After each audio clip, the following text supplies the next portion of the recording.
Thank you very much, Peter, and thank you, Sandra, for inviting me, and thank you, all of you, for being here this morning. Today, I'm going to take you on a trip that is not strictly along the Silk Road, but rather two sites that benefited from the movements of goods and peoples across Eurasia, one predating the Han Dynasty Silk Road, and the other more contemporary, but not directly in a trading center. I have chosen these sites because I want to focus on a visual question. How, once images and objects from outside arrive at a site, are they used and understood by those for whom the images and objects are foreign? Briefly, I will look at transfer and transformation and their definitions, the natures of contact, explain the roles of our history and archaeology in thinking about these things, and then explain why Pazyryk and Tillya Tepe are excellent examples through which to investigate this question.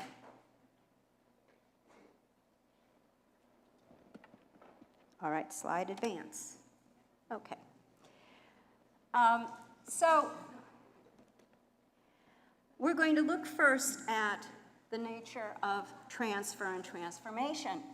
And I show you here a camel in the collection of the museum across the street, which was transferred from China to the Asian Art Museum. The camel has been transformed into a necklace, which is smaller, flatter, no longer made of a ceramic, but nevertheless recognizable for the source of the inspiration. And here is a bag from the museum shop. Now, on the website for the museum, it says the bag is, and if I can read this, inspired by motifs found on the robes of Qing dynasty emperors. And there is here a robe from the collection, again, of a Qing dynasty emperor. And here's a detail from that robe. And you can see here at the bottom of the robe this detail, which has been inverted on the bag, turned upside down. The colors, of course, are completely different. And the motif that's here has been modified and looks a little bit different. And it's this kind of inspiration and transformation that we're going to see a lot of examples today in the material that we are going to look at.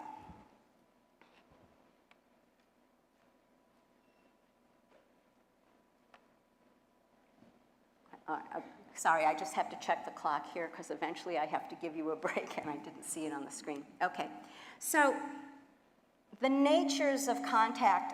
This map shows you, I don't know if you can really read it, but it has the silk roads, which are the red roots across here.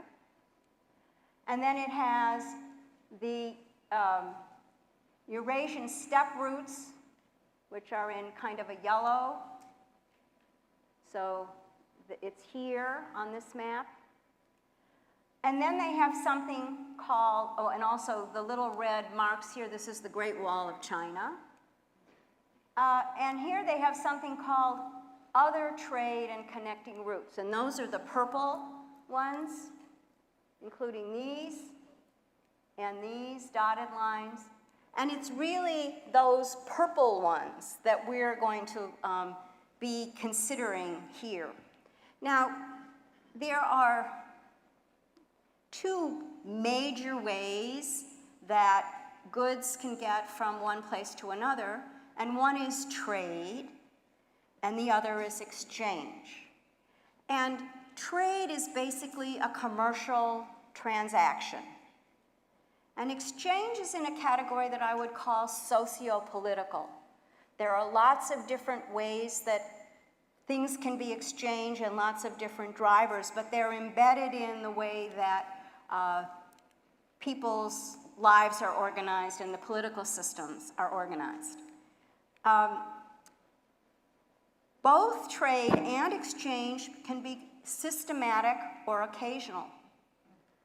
So sometimes it's organized as the Silk Road in its most extreme example, I guess to put it. And sometimes it's just happenstance. And I'll tell you a story about occasional to give you a sense of how something might just end up in a place that's unexpected.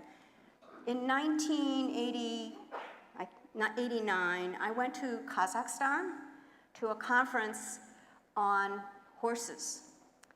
And we, as part of the group, after we had our 3 days of papers in Russian and English and simultaneous translations, we went to a horse farm to watch the thoroughbreds, which they were raising in Kazakhstan.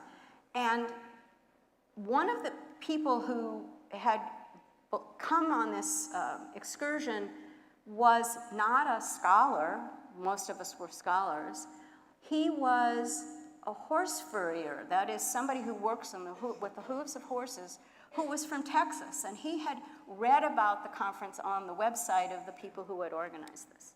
So he asked to come, and he came along, and while the rest of us are watching thoroughbreds with sulkies running around a track, he went into the barn. He didn't have any Russian, he didn't have any Kazakh. He went into the barn, he had brought his tools from Texas. And he went into the barn with his tools, and through sign language and obviously a shared interest in caring for horses, he had engaged with the men in the barn who were taking care of the horses. Now, we didn't know where he was. We're watching the thoroughbreds. And at some point, one of the people came running out of the barn, we reconstructed this later, and said something to the man who was in charge of the ranch.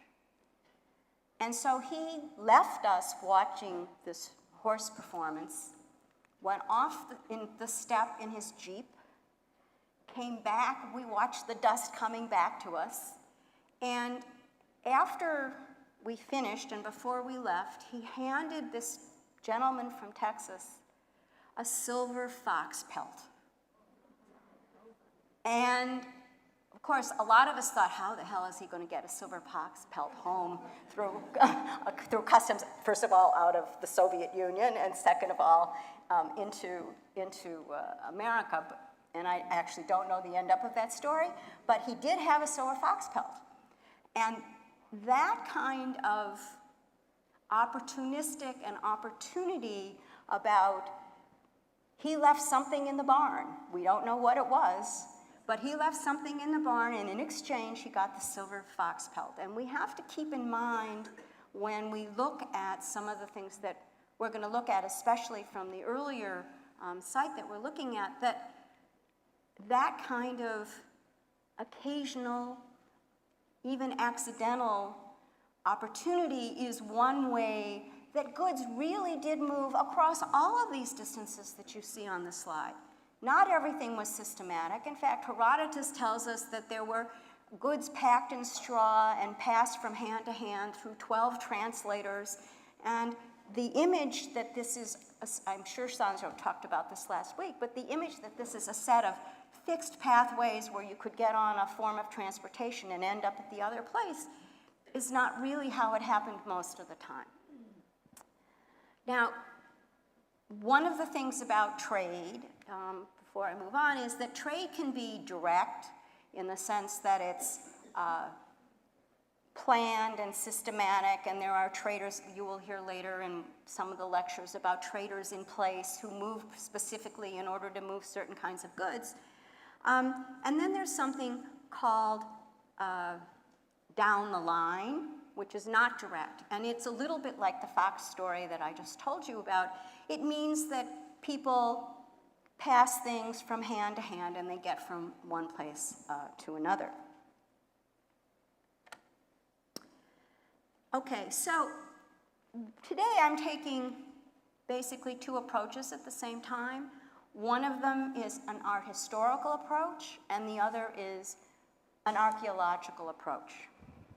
And I have a test for you. I am going to give you a slide in just a second, and I want you to immediately decide what you're looking at, and then I'm going to ask you about it.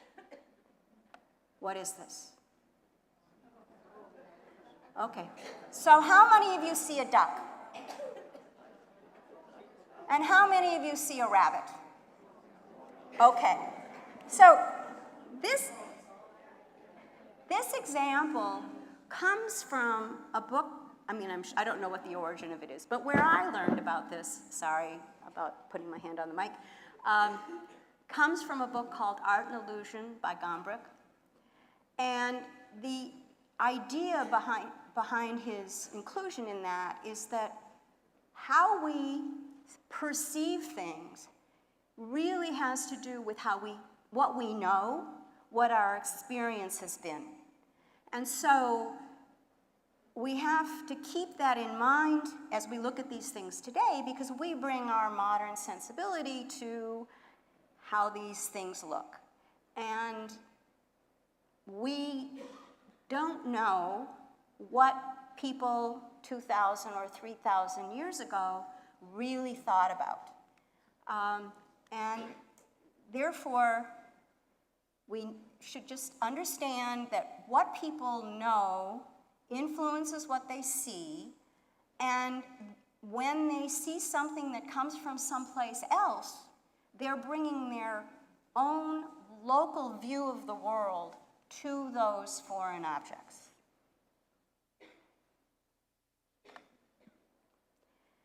So to go to the art history and archaeology. If we look at this tongue camel from an art historical standpoint, we can talk about the affect and the details and the effect of it, the colors of the glazes, the animation of the camel. But if it had had an archaeological excavated context, which the things in the Brundage collection don't have, or at least haven't been recorded, we would have been able to know what kind of a tomb it came out of.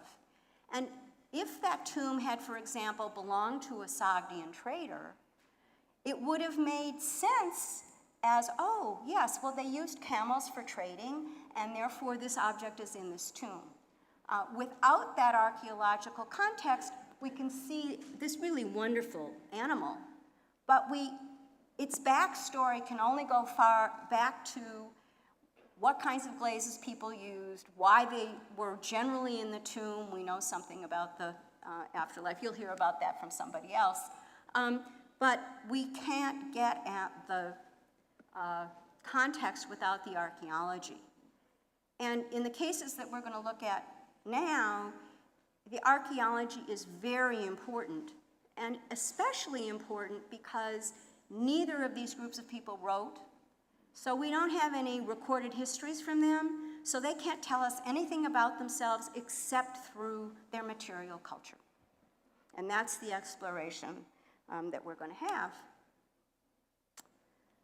Okay, why Pazyryk and Tillya Tepe? I'm sorry, but I'm not going to last 2 hours if I don't have a little water.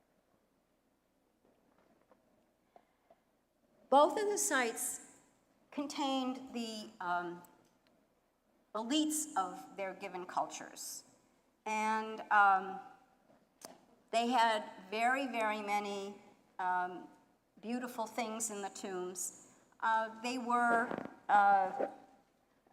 Pazyryk predates the so-called Silk Road. It dates to the 4th, 3rd century BCE. Tillya Tepe is contemporary with the Silk Road, but it's not on one of the cities that are the main cities of trade of the Silk Road.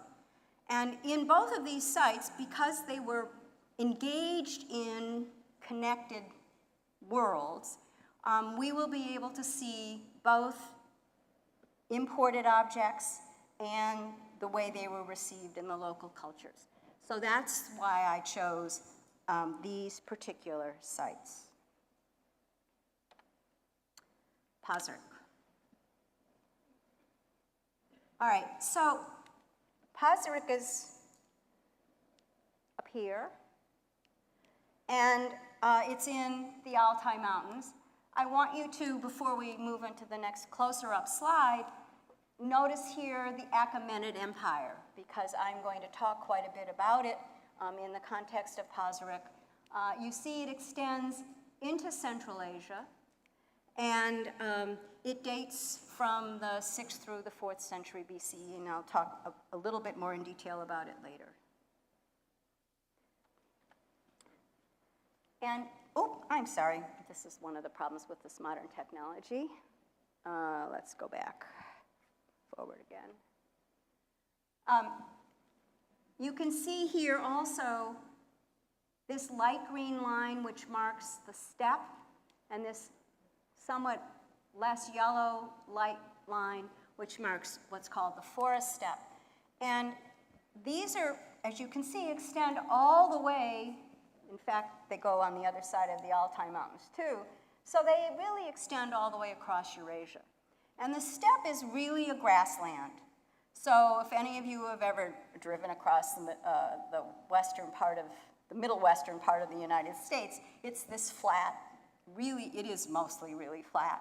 And it's mostly really grassland, so that it does provide a relatively unimpeded way to move if you want. The forest steppe is more, it is grassland, but interrupted with trees in various places, and it's a little bit more watered. And Pazyryk is where Mongolia, China, Kazakhstan, and Russia meet in the Altai Mountains. The site is right here, Mongolia, China, Kazakhstan, and Russia. And you can see that the steppe and forest steppe are just around the mountains where they're located. So what I'm going to do here is, for Pazyryk, is to do a site overview, the characteristics of the local culture and art. How did the foreign objects reach the Altai? I'll touch a little bit on that. We'll look at imported objects from West, Central, and South Asia and their transformations. And then imported objects from China and their transformations.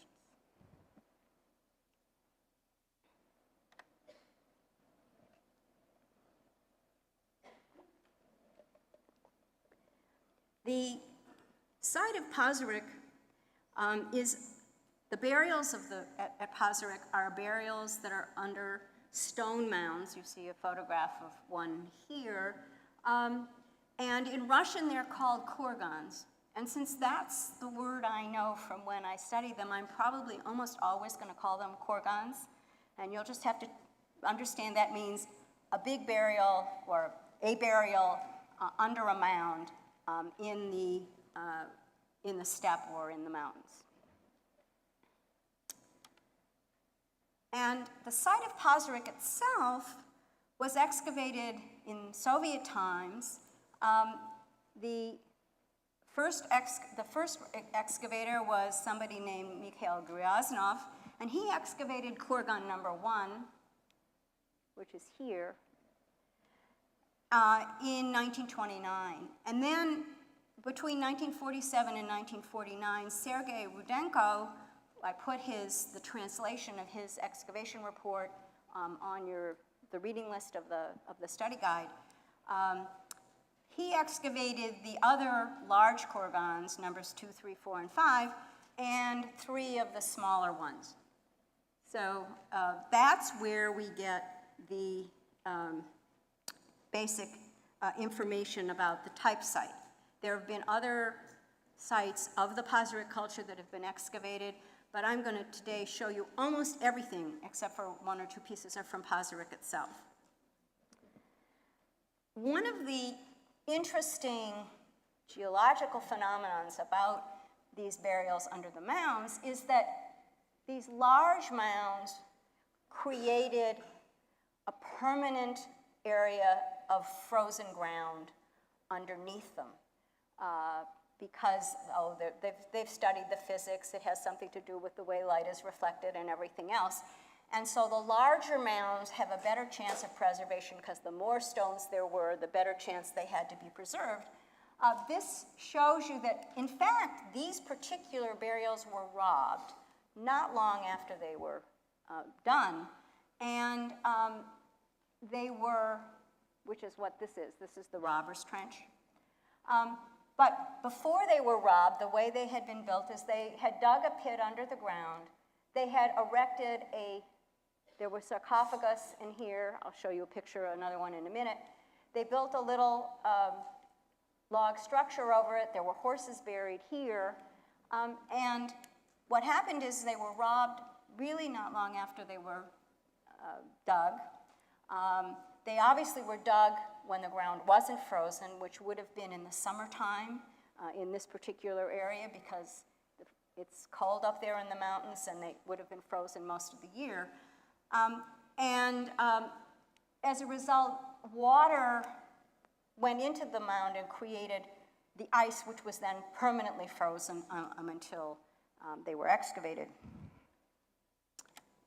This is a picture from 1947 of the excavation.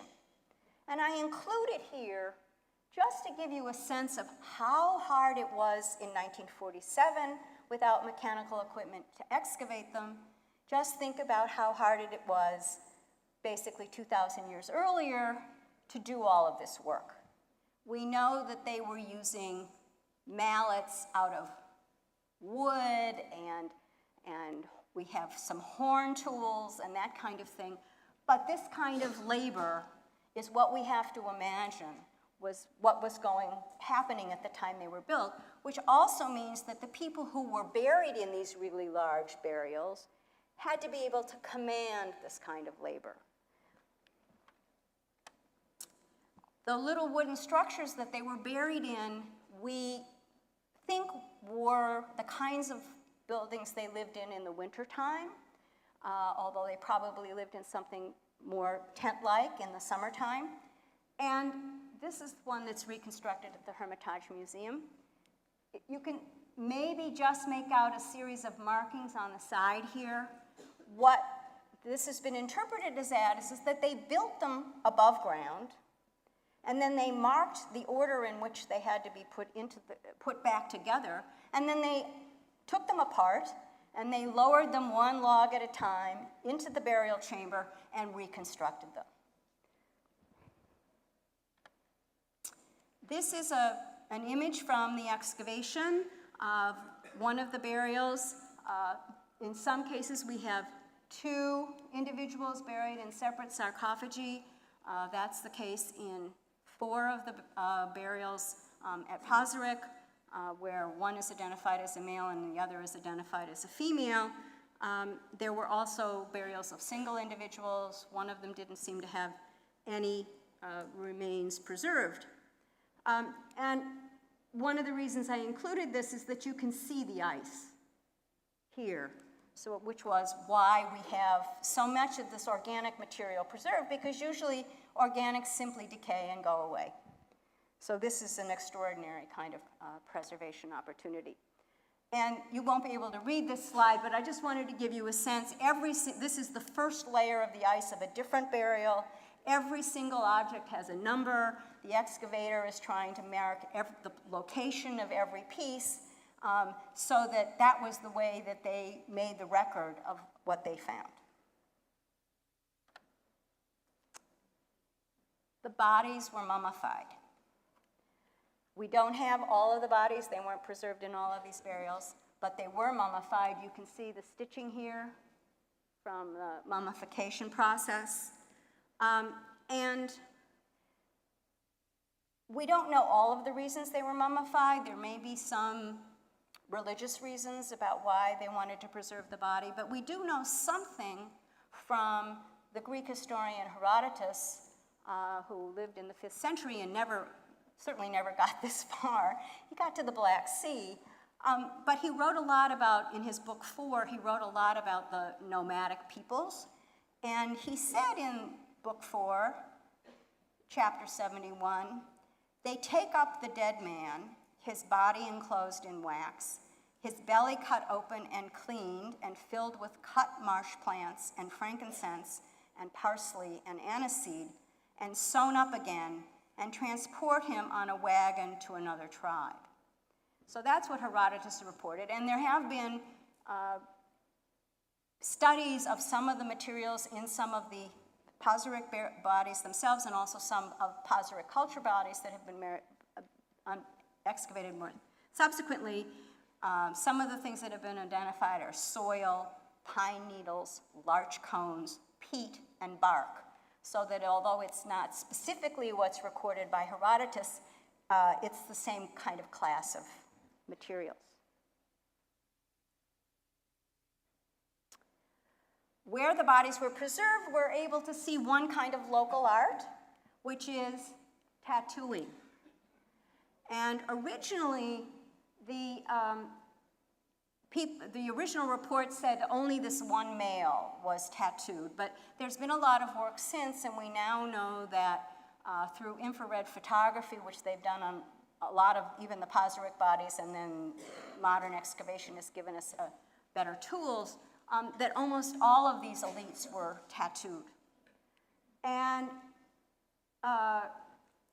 the tattoo, the incision on the arm is said to be for the insertion of some kind of embalming fluid, perhaps a salt-based fluid. Here we can see a detail of this. You can go to the Hermitage and see the skin of this guy. In fact, this particular photograph comes out of the catalog from the British Museum thing, because they had this guy's arm at the British Museum.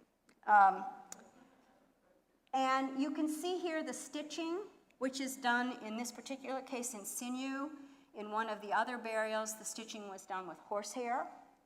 And we can also see the local style of the art. So here we have a beak-headed, horned animal with its forelegs here and its back legs twisted around in the back. And these characteristics with bird-headed beaked animals with this kind of treatment of the body with elaborate antlers are something that we're going to see in several more examples, including this one, although we only see the antlers. This is a watercolor of a cloak that came from Kurgan II. This is what it looks like, really, in its archaeological glory. So you can just make out the heads here of the animals and the antlers.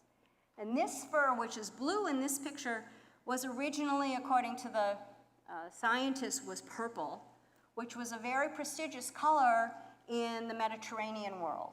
And whether the fact that it's found here in purple has a related significance is something that needs to be thought about.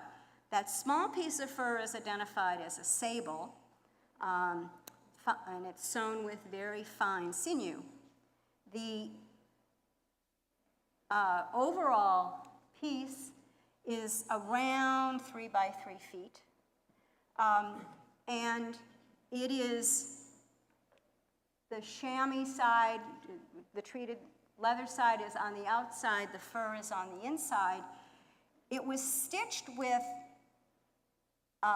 sinew at intervals of 4 millimeters, and the excavator's report said there were 20 stitches to a centimeter, and a centimeter is just a couple of inches. So we're talking about a very, very fine sewing thing, series. And here's a detail of this.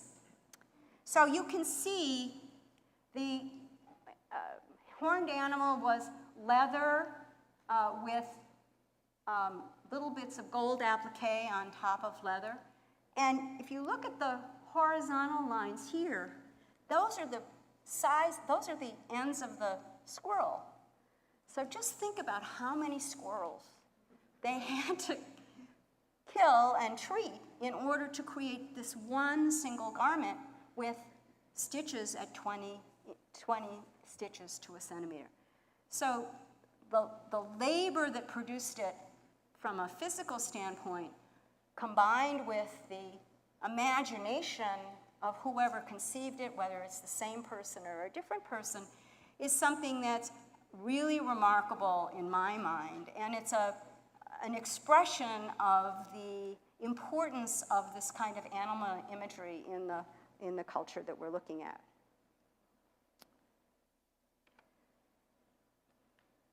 Some of the representations are more naturalistic. This is a horse headdress.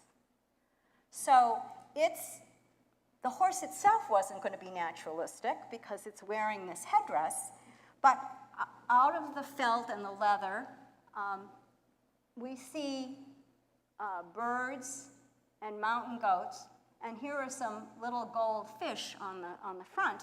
So these are representations of wild animals that are part of the world that these people lived in. And we see other representations of those kinds of wild world. This is a felt swan from Kurgan 5. It's one of 4 which have been suggested were decorations on a wagon that was also found in that burial. And as I said before, antlers are a big part of the imagery that they liked. Here is this wonderful stag, and it looks really monumental.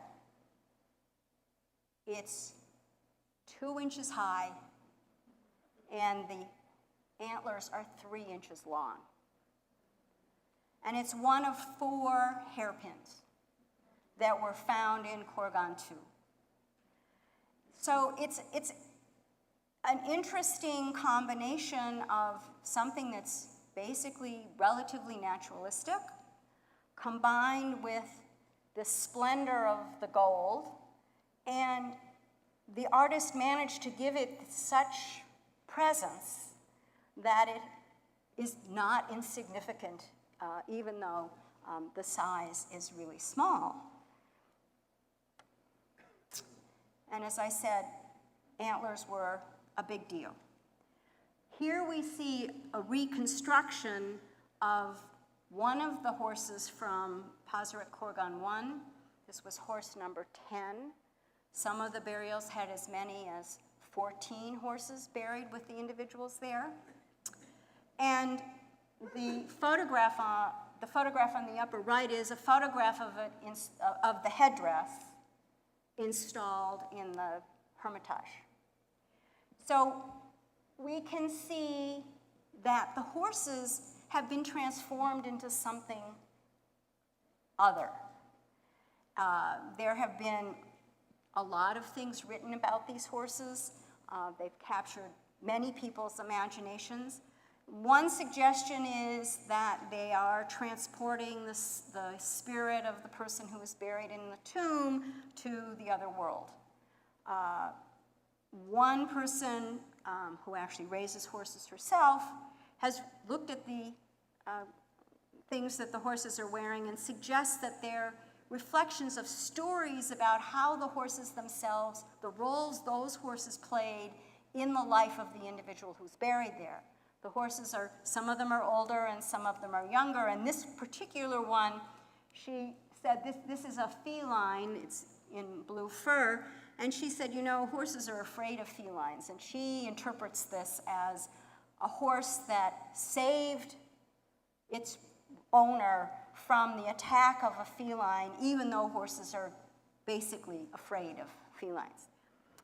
There also have been studies, especially of some of the excavations in Kazakhstan, where somebody has suggested that each horse reflects the tribe that the deceased person controlled, and it came from different places based on the kinds of ornaments on the horse. and that represented these different tribal areas. So we don't know, or there are lots of things, some of them may be overlapping in their interpretations. Besides animal imagery, we have plain geometric images, such as these cutouts on this saddle cover. And we have also geometric imagery here on this boot that was on the woman in Korgon 2. Here it's embroidered. It's made up of, on the side of the shoe, there's sinew wrapped in tinfoil that makes it look like beadwork, but it's not.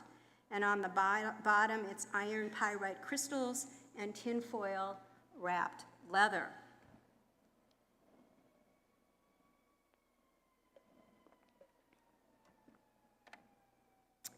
And I'm not showing you any everyday things except for this one because we're going to run out of time.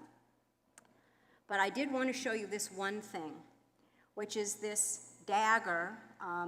Both of these examples, the archaeological example and the drawing, are from excavations of Pazyryk culture burials in Mongolia.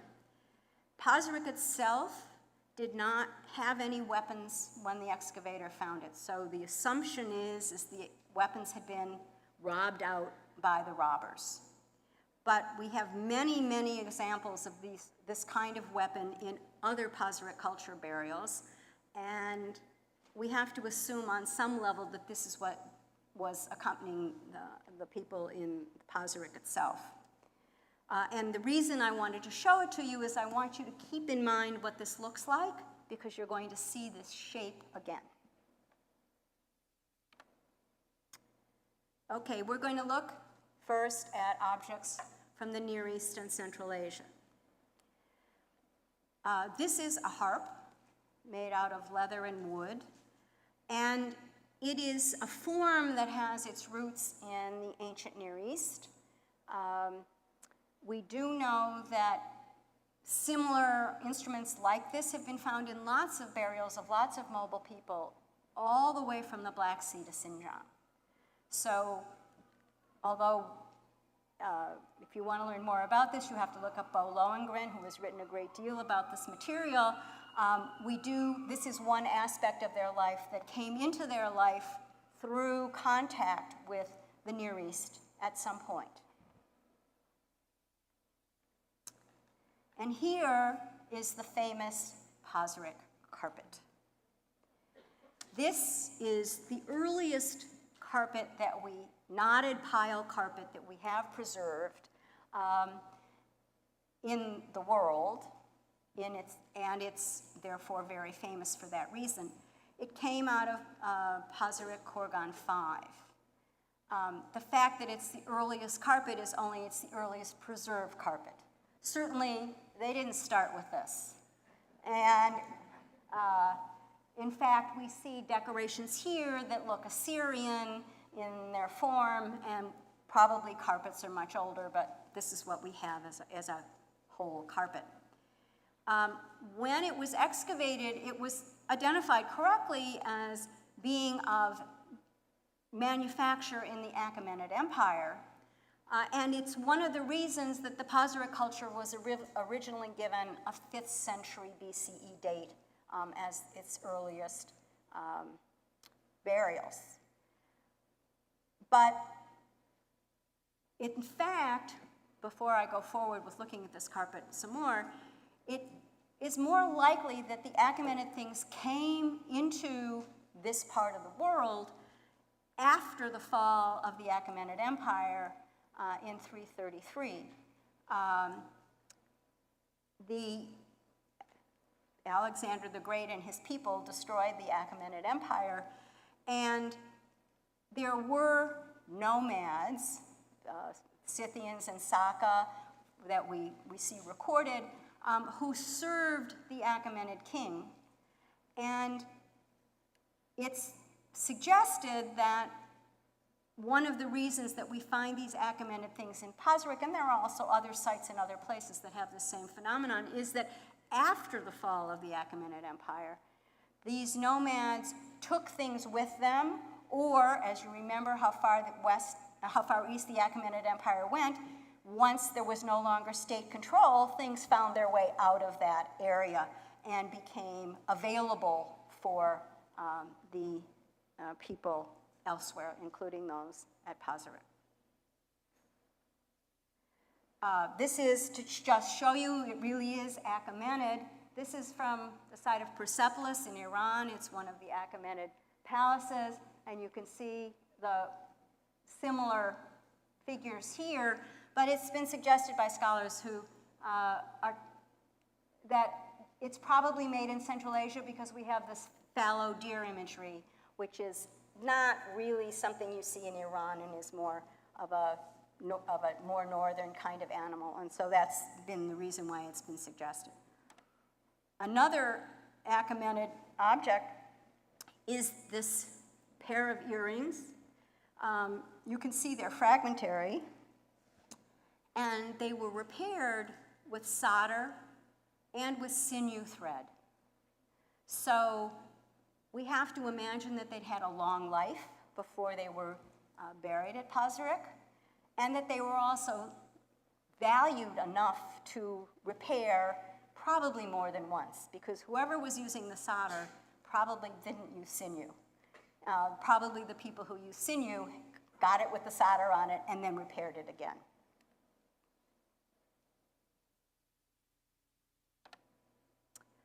Also from West or Central Asia is this piece of kilim fabric. It's a wool fabric woven in the way kilim carpets are woven. And according to the excavator, it was trim torn from a garment by the robbers. So there wasn't a lot of it originally, even if they took some of it with it. These are small fragments.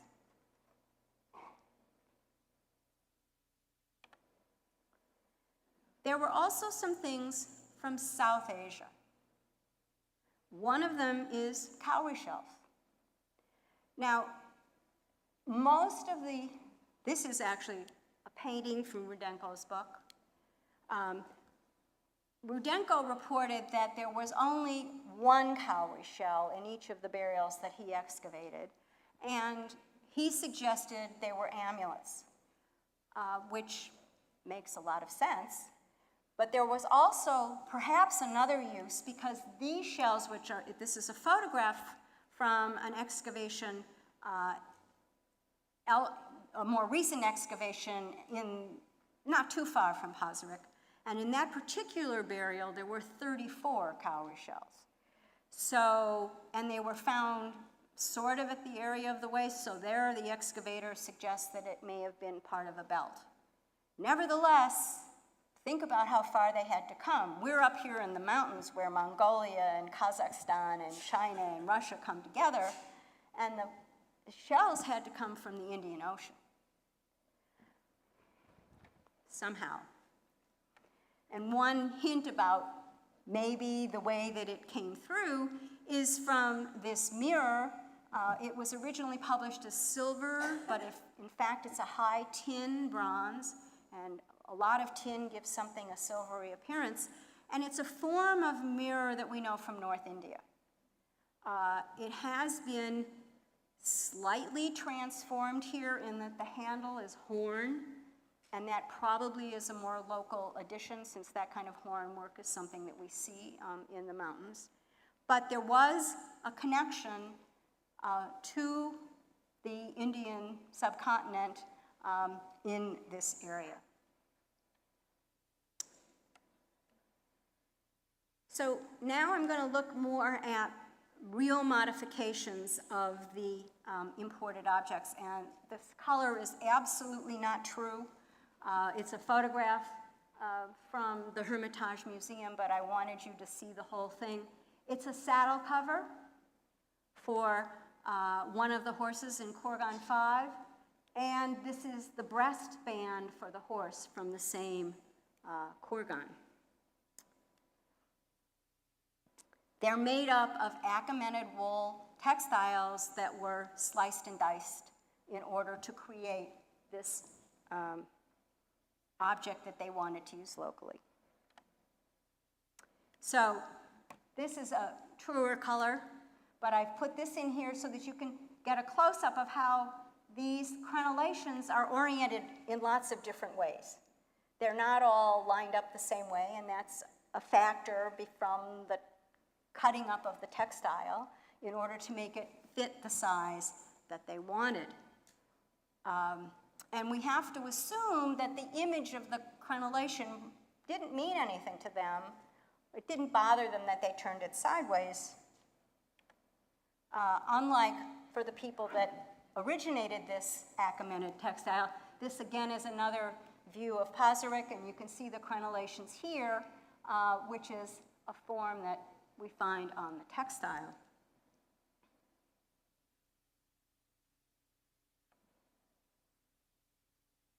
But it's one thing to scramble a geometric image, and it's something else to scramble a human image. I want you to see here that we have this fabric made up of the crenellations, and along the edges are pieces of another Achaemenid fabric that shows standing human figures. And one of the questions is the fact that these figures are shown, the human figures are shown horizontally, is it, oh, I'm sorry, I should be getting ahead of myself. Go back twice, spoiling the picture. Is it that it didn't mean anything to them? Or is it just that they really, really wanted the trim to be the same? These are two pictures of what these human figures really look like. Again, this is the truer color. And you can see, again, it's a Kalium weave kind of fabric. And the question I asked you about the people lying on their sides, are you comfortable with this? Right. For us, seeing standing figures on their sides is a little discordant. And it's one of the reasons we need to ask what the people at Pazyryk thought when they cut up this textile, because they didn't have human figures in their art. So did they not recognize these were human figures? Or did the symmetry of the form of the saddle cover, was that more important? They did recognize symmetry, because here we see what the original fabric was, and it certainly was symmetrical, and they cut it down the middle.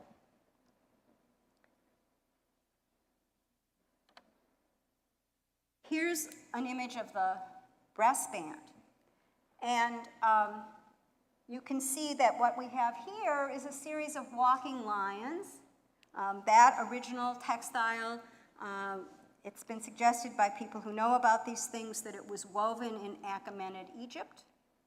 So it came a long way, and it has also been suggested that this was the trim on a cape that was made of the textile that makes the saddle cover. So it's possible that the whole thing arrived as a piece and then was completely repurposed by the local population. Again, just to show you, here's a lion from, glazed brick lion from Susa. You can see that they're definitely Achaemenid, and you can see the treatment here of the marks on the body, which I want you to keep in mind as we go forward.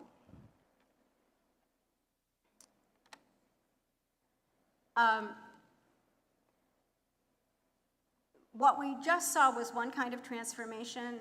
I'm going to have to talk faster. I see now when I look at the time. Basically, a materiality one. They took the materials and they made them into something that they wanted. But this is another kind of transformation. This is felt. We know it was made locally, and it's a series of lion heads. The other lions that we saw, we know came from somewhere else. They weren't made in the Altai. But these lions were made in the Altai, but there aren't lions in the Altai. So how can we think about why they're here in felt? One thing we can think about is to look at what else there is in the Altai in felt. This from another Pazyryk culture site called Tuekta, maybe a little bit earlier, is a wolf's head with his fangs and his teeth.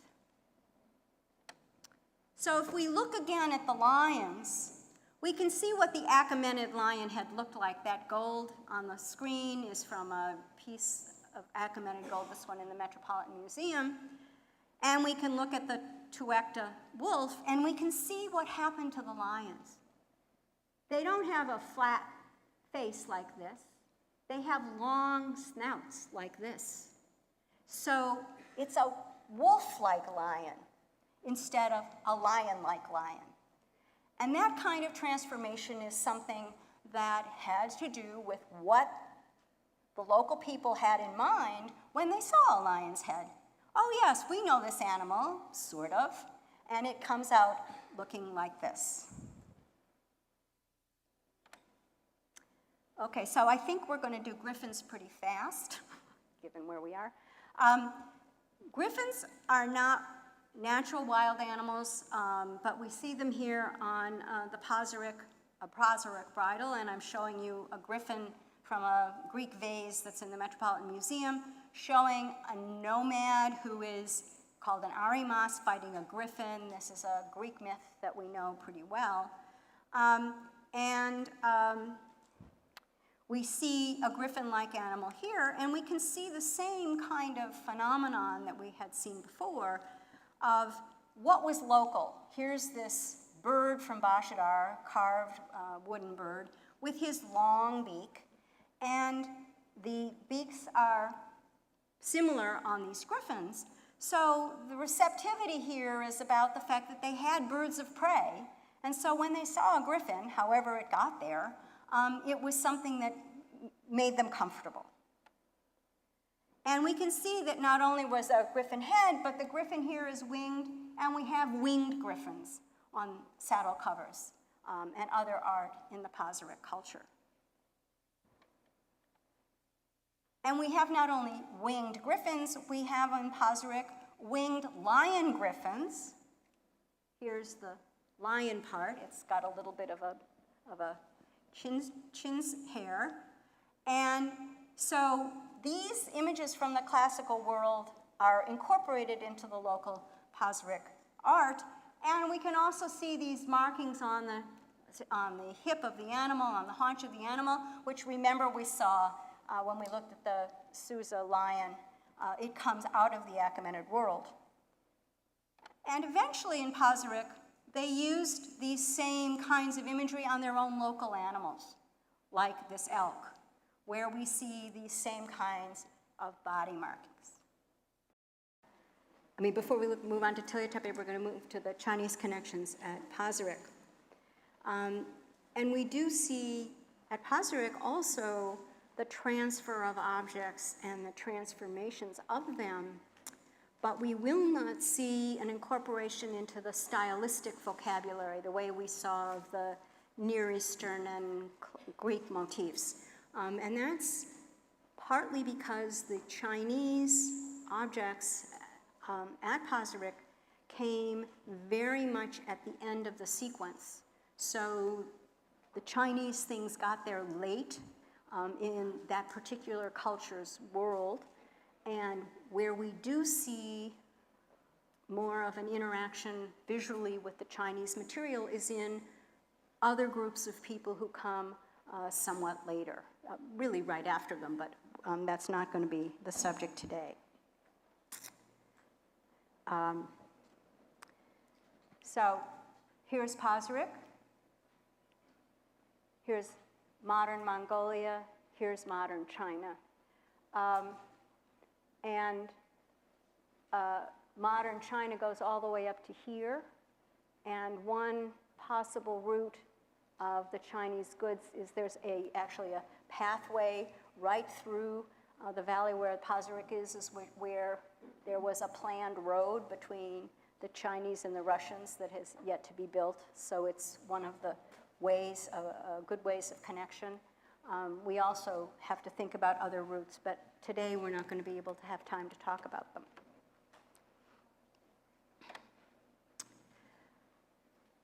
One of the pieces of Chinese material that's at Pazyryk is this small fragment of a woven silk textile that's well known in China in the Chu Kingdom, which is in China's south.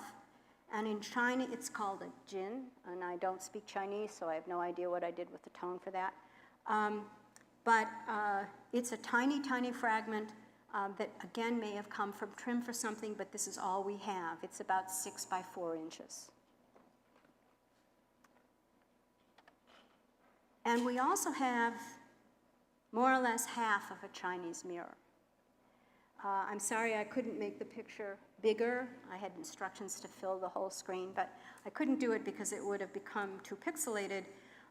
This type of mirror is known both from the Chu state, the same place that those textiles may have been made, but also in northern China in the state of Yan during the Warring States period.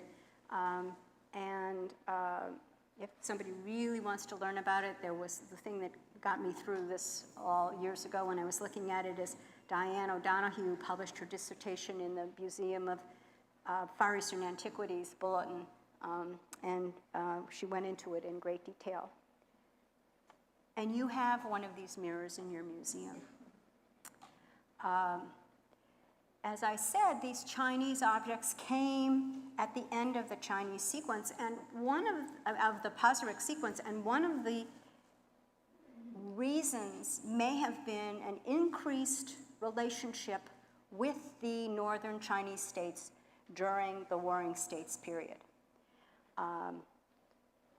There was a king named Wu Ling of the state of Zhao, who in 307 BCE decided that he needed to change his soldiers from foot soldiers into cavalry.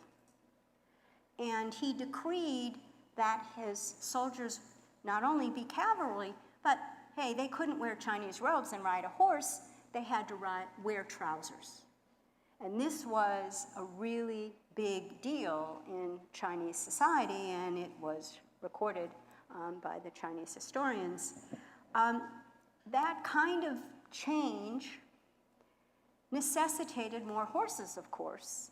And one of the possible reasons for this increase of Chinese goods at Pazyryk is that the horses themselves came from that area. They could have come from some other area that somehow was networked into the steppe, but they certainly had plenty of horses at Pazyryk. If you'll remember, 14 horses in one burial, killed in one burial, 10 horses killed in another burial. So they had plenty of horses, and this may be one of the explanations for this kind of increase in the Chinese materials. Another Chinese import is this shirt. Now, there are 2 points of view about this shirt. One scholar thinks the whole shirt was imported from China. I don't come from that school. The shirt is made of a very fine cotton dyed with madder, which is a plant dye that is red.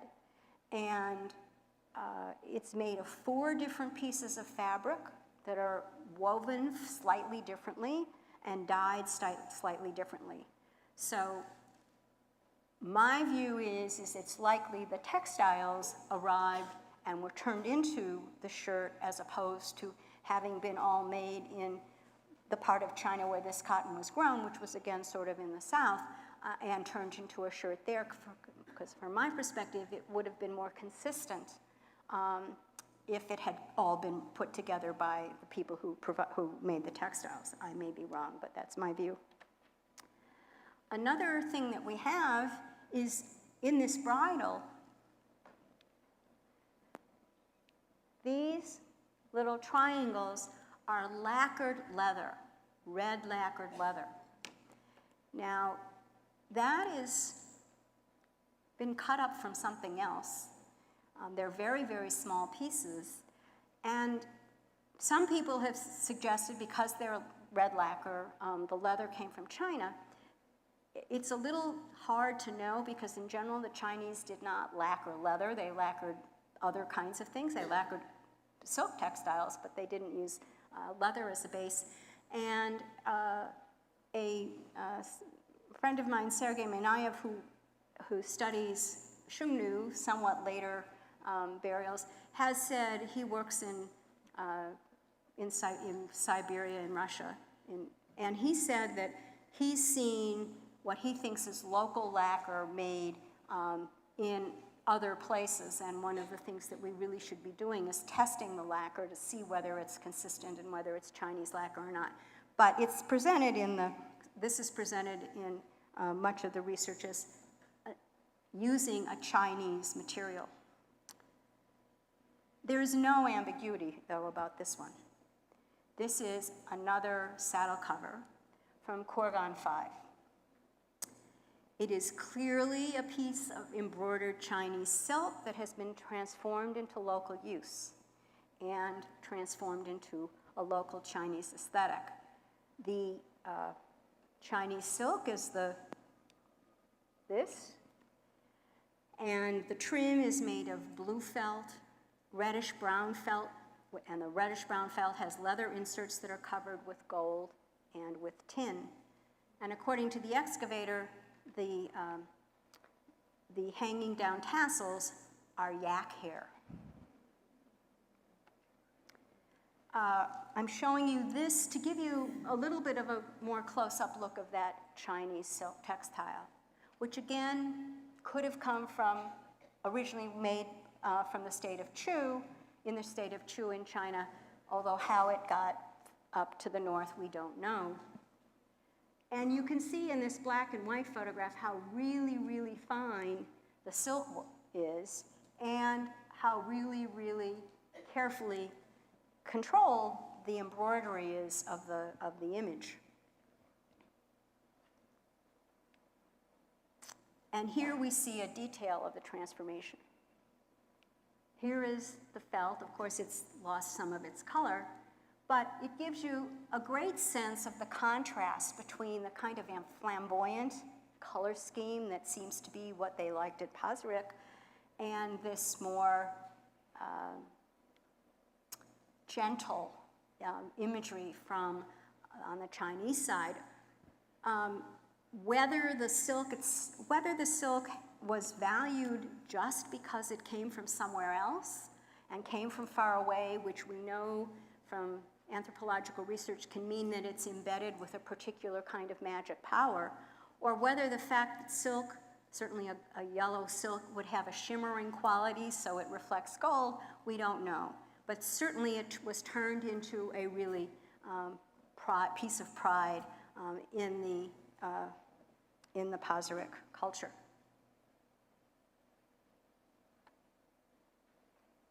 All right.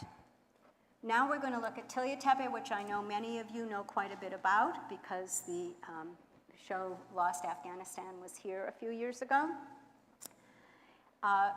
As you know, it was much later than Pazyryk. 7 burials were put into this mound, of which 6 were excavated by Sarianidi.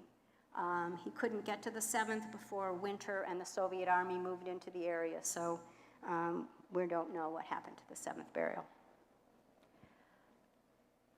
The burials were numbered in the order in which they were done. There were 5 females, which are the blue boxes, and 1 male burial.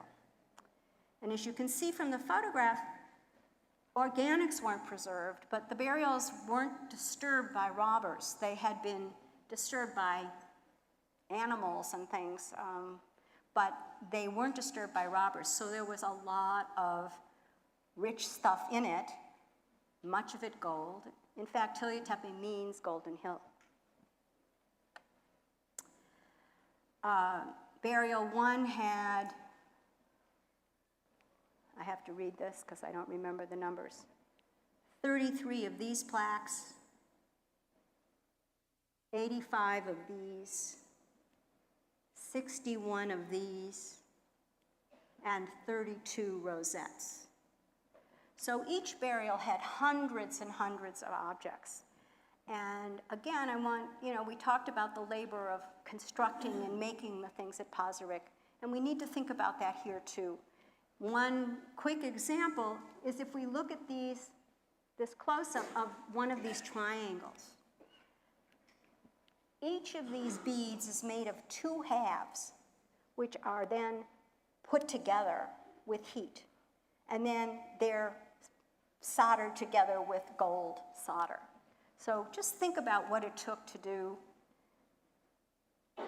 33 of these out of all of these, 1, 2, 3, 4, 5, about 15 balls. Now, Sarianidi was a very good field archaeologist, but these burials, as I said, some of them had been disturbed by ground animals. The people who were buried in them were wearing garments out of lots of kinds of fabric that were in many different layers. And so how we interpret the images of who was buried there is a matter of scholarly discussion. The excavator Sarianidi's interpretation of what they were wearing is on the left. And another scholar, Sergei Yatsenko, has an interpretation on the right. And you can see the only place where they agree completely was in burial 5, who was buried with practically nothing.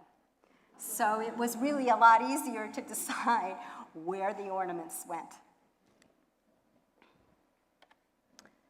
As I said, you date things based on the latest goods found in the tombs and not the earliest ones. And we can see here in the coinage lots of indications of the different kinds of outreach that these people had in terms of their contact.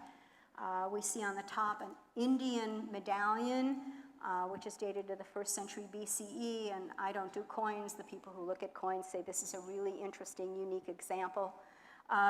We also have 2 coins from the Parthians, who were earlier and much further to the west. And then we have 2 contemporary coins to what's the latest coins. One of them, a gold coin from the Roman Empire, and the other, a local coin of a man named Heraios, who was a leader of one of the Uaja clans, in fact, the clan of the Kushans, who eventually founded the Kushan Empire that followed afterwards. So we see south connections, we see west connections, and we see connections, a kind of a local connection. So to think about, these people had a nomadic past. We don't really know who they were in the time in which they were buried. There are some people who suggest a nearby settlement was their settlement. I haven't found the arguments completely convincing of that, but we don't have enough information, and of course northern Afghanistan is not someplace you can excavate right now. So one of the indications of their nomadic identity past is this golden sheathed iron dagger of the man who was buried there. And remember, I asked you to think about that Pazyryk dagger that I showed you, and you can see that this is a variation on that same kind of presentation. In addition, he was buried with a horse harness, and outside of where of the burial itself were the long bones and skull of a horse. So we have clear indications that he's identified in some way with horse riding. Another element of their kind of step past is this crown, which is made up of pieces that can be taken apart and folded up. So, you know, this is, if you're living in a palace full time, you don't have to fold up your crown. But if you're moving around, you do. So it does give you a sense of that. Another suggestion is that, about their nomadic past, is that they chose to bury in this tall mound. And if you remember the burial mounds at Pazyryk, there were mounds, and some of them, other nomadic mounds, are even larger than that. So the idea that they buried in a mound instead of some other way may also be an indication of the past, of the nomadic past. They also have art that has a step theme, including, this is one of 2 pairs of bracelets that have these animal heads on them. And you can see animal-headed jewelry as something that is earlier than Pazyryk. This is an example from the Peter the Great treasure in the Hermitage Museum, all of which came from somewhere in Siberia. So we have to assume, and we have to look at this as part of a step idea.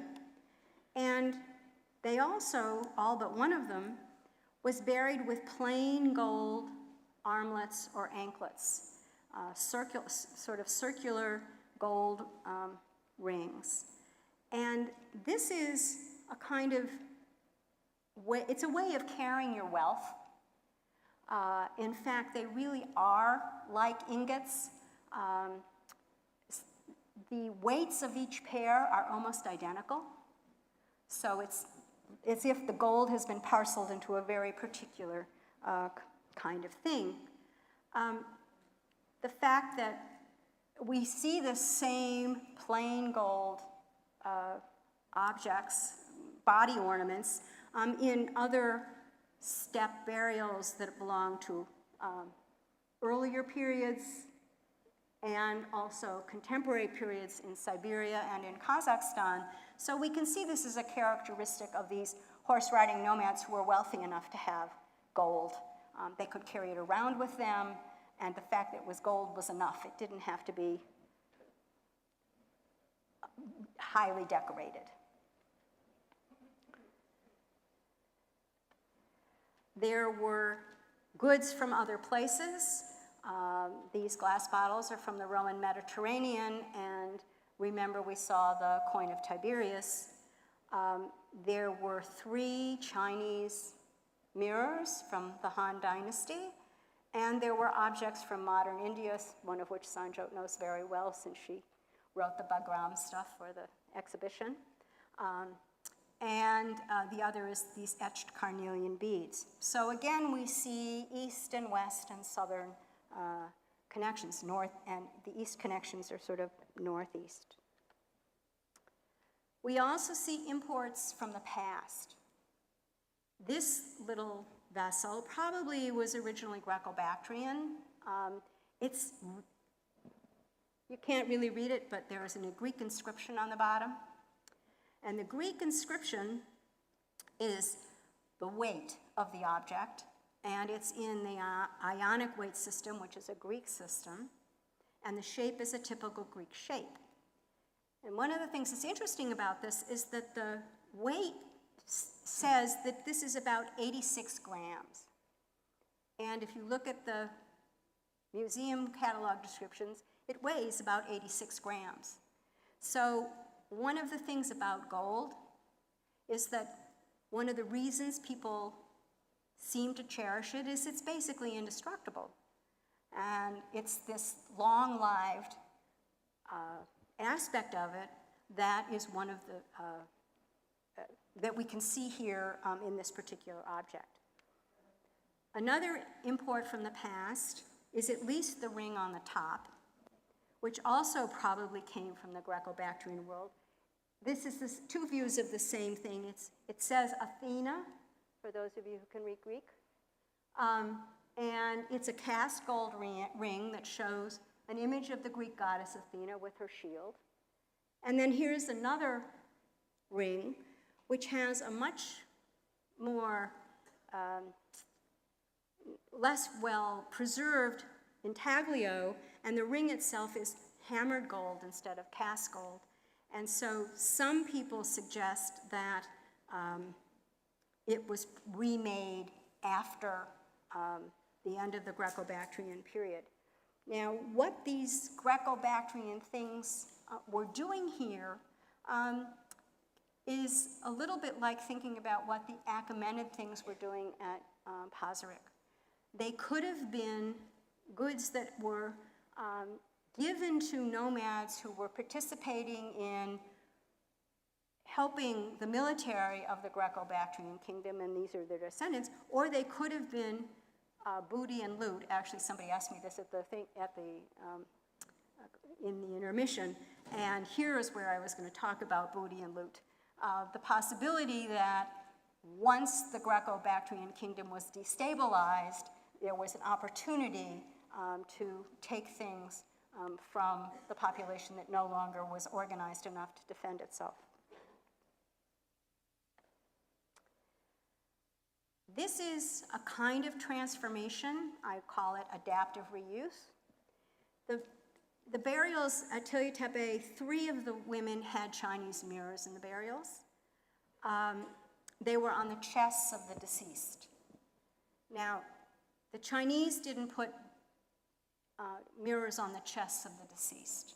They would have been found in toilet kits at the foot if they were buried. And in this case, and in actually 2 of the burials, the Chinese mirror is here, and there is a handled mirror, which is a Central Asian type, at the foot. And in both cases, in this case, we see a little bit of other toiletry articles associated with the Central Asian type mirror, which means that was probably the mirror that was used as a mirror, and the one on the chest is symbolic in some way. And the same thing happened in burial 6. This was a little bit better preserved. Burial 3 had a lot of rodent disturbance.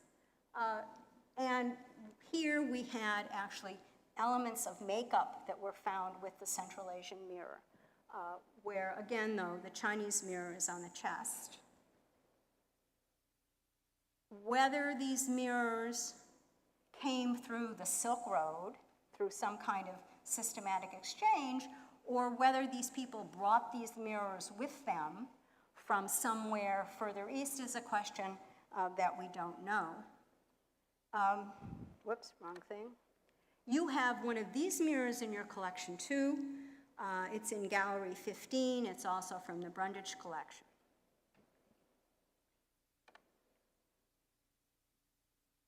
One of the kinds of modifications of an object itself, as opposed to the use of an object, is these anklets from Burial 6. They had inserts of turquoise at the top. And I have to tell you, from the very first time I looked at this material, which was a Skira publication that came out in the 1980s, I said, why is there turquoise on the top of these? Because that's not what the steppe people did. And so I will tell you another story. When I went to Paris to see the show. I went to Washington to see the show. In New York, I had the opportunity to go through the exhibition with Jane Hickman, who is actually a scholar of the Mediterranean, but she's also a jeweler, and she had studied Minoan jewelry. And her advisor was Fred Hebert, who was the person who helped the Afghans identify this as the true material. He had worked with Syrianidi in Central Asia. So Jane was given the opportunity to actually handle some of this material, which I remain completely jealous about. And she said to me, we're standing there in the galleries looking at this, and she said, you know, I have a problem with these. She said, the gold was gouged out to have the turquoise put in, which doesn't make any sense. And I said, oh, yes, it does. So there we are in the Metropolitan Museum jumping up and down, because I had come at it from an identity thing, and she had come at it from a technical thing, and we ended up in the same place, and it still gives me shivers to think about. Another modification was this cameo, which probably comes out of an Indo-Greek environment, and we're going to have time for questions. I'm just going to move past that quickly. There were Greek themes, which I'm sure you're all familiar with, including this buckle, which clasp, half of which comes from Burial 6. And I want to move on to this slide. John Boardman, who is a great scholar of Greek, things Greek, published an article that said the woman buried in Tillya Tepe Burial 6 was a Bactrian Greek princess, Greco-Bactrian princess, because she had all these Greek images on her gold, and we're not looking at all of them today. And I said to myself, this doesn't make any sense, because we know she had these modified anklets. And I went back to the little publication in Russian, and the woman buried in Tillya Tepe Burial 6 has a modified skull. Now, this kind of skull modification, which kind of raises the skull, is something that we know from the steppe to the north and east. It becomes eventually, for the Kushans, a mark of status, but it's new in Central Asia at that time.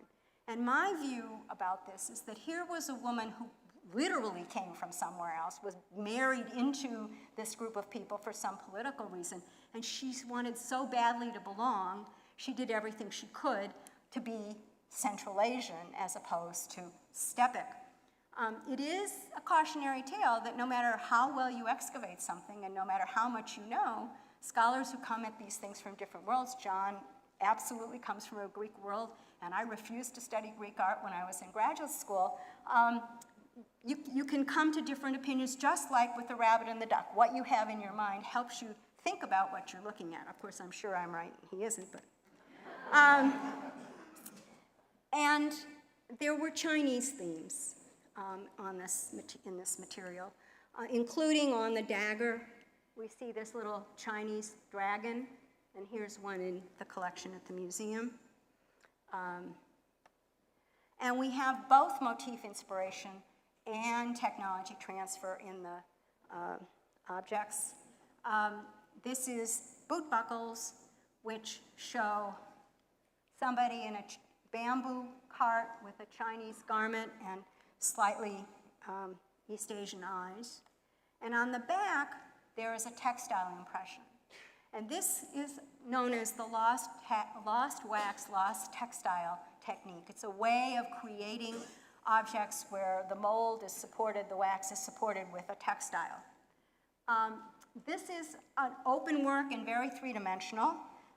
It's very unlike the Chinese origin of this material. Here's an example from the Ordos in China, where you see a somewhat steppic motif, and on the back there's a textile impression, and it's, again, it has a Chinese inscription. This was made by the Chinese for the steppe market, and it tells you what the weight is. So the Chinese, who were negotiating different kinds of support and relationships, were making things for their steppe allies and then enemies, but they were keeping track of how much the gold cost. But here we have a combination of a foreign motif, an external technology, but a real local use. And you can see that with the Kushan king Kanishka had these boot ornaments, which is what this is. So there's this real mixture of things. And I'm going to talk really fast about my favorite objects of all time, or we'll never get through. And that kind of combination is what we see in this pair of ornaments, which are, as I said, my favorite things. They're not exactly the same, and they're not preserved exactly the same. They have a combination of steppe, Indian, Persian, and Chinese iconography. The dot on the forehead is Indian. The comparative piece here is from your museum. It's, again, the Avery Bundage collection from the Kushan piece. He has a stepped crown, and if you remember the Pazyryk stepped imagery from the Iranian world, and one of the crowns actually on one of the females looks a little stepped. He's wearing a skirt, which is a vegetal skirt. This is an image that John Boardman identified. I'm showing you here compared to a mosaic from Vergina, the royal palace in northern Greece, where Alexander the Great came from. And the animals that he's holding are dragon-like. This isn't the world's best dragon comparison, but dragon-like. Although some people call them horses because they have hooves instead of claws. I think they're dragons, winged dragons. And then, of course, there's the stepic imagery, such as the markings on the haunches of the animals. So it's a real combination of all of the kinds of influences that people saw. And there's technology transfer, which was not contemporary. Loop-and-loop chains are a Greek type of chain, and granulation originated in the Middle East, and those are details. Now, if we look at entanglements, I've been talking about this as if everything went one way. And that's absolutely not correct. It's just that we've been focused on these two particular sites. So I just want to make the point that when we see contact, it goes in more than one direction. This is a good example. There's this one earring from Xinjiang that was excavated, and we have 61 of these inlaid examples from Tillya Tepe. Clearly, this is not made locally. And it found its way into an elite ruler's tomb in Xinjiang through the same processes that we saw with things going the other direction. And we can have entanglements that show connections or intersections both across time and across space. Quickly again, the Pazyryk culture weapon, the one from Tillya Tepe, and then another sheath from the Ili River Valley in Xinjiang, which is the same shape. And we have to think about, okay, so why are they in so many places in so many different times?